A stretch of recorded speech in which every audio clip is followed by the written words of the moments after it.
Private trust এবং এই ট্রাস্টের বেগম খালেদা জিয়া প্রথম ম্যানেজিং ট্রাস্টি জনাব তারেক রহমান এবং মরহুম আরাফাত রহমান কোকো তারা ট্রাস্টি হিসেবে ছিলেন।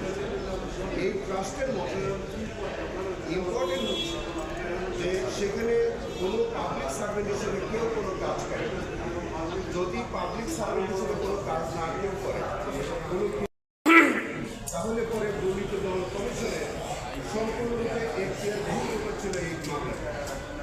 আমরা শুরু থেকে আমরা বলেছি যে এই মামলাটি হচ্ছে ভয়াডেব ইনিশিও এবং যে আদালত বিচার করেছিল আমরা বলেছি যে এটা করার নোটিশ এবং সেটি 33 জন সাক্ষ্য দিয়েছে। আপনি এই সাক্ষ্যের মধ্যে PW1 যিনি হারুনুর রশিদ ছিলেন তিনি পরিষ্কার করে বলছেন যে এই তৎকালীন সময়ে কোনো ব্যক্তি কিংবা কোনো প্রতিষ্ঠান এইরকম কোনো অভিযোগ করেন না যে বেগম খালেদা জিয়া বা অন্য কোনো আসামি তাদের অফিসিয়াল প্রফেশন ব্যবহার করে পাবলিক সার্ভেন্ট হিসাবে তারা কোনো ব্যক্তি কিংবা কোনো প্রতিষ্ঠান থেকে কোনো টাকা কোনো ফান্ড সংগ্রহ করে এবং এইটা যদি হয় তাহলে পরে এই মামলাটি একেবারেই ভিত্তিহীন ছিল। এটি তবু তৎকালীন সময়ে বিচারিক আদালত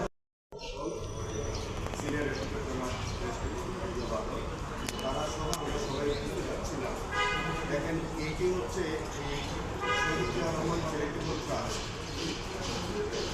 এইটি করা হয়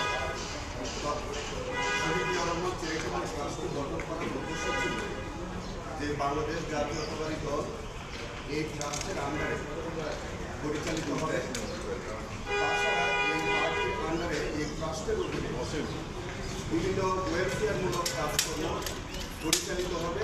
এই মহৎ উদ্দেশ্য নিয়ে এই ট্রাস্টটি 2004 সালে গঠন করা। এই ট্রাস্ট গঠনের পরে এটি দেখবেন যে প্রধানমন্ত্রী বা আমাদের বিএনপি চেয়ারপারসন বেগম খালেদা জিয়া তিনি বিএনপি চেয়ারপারসন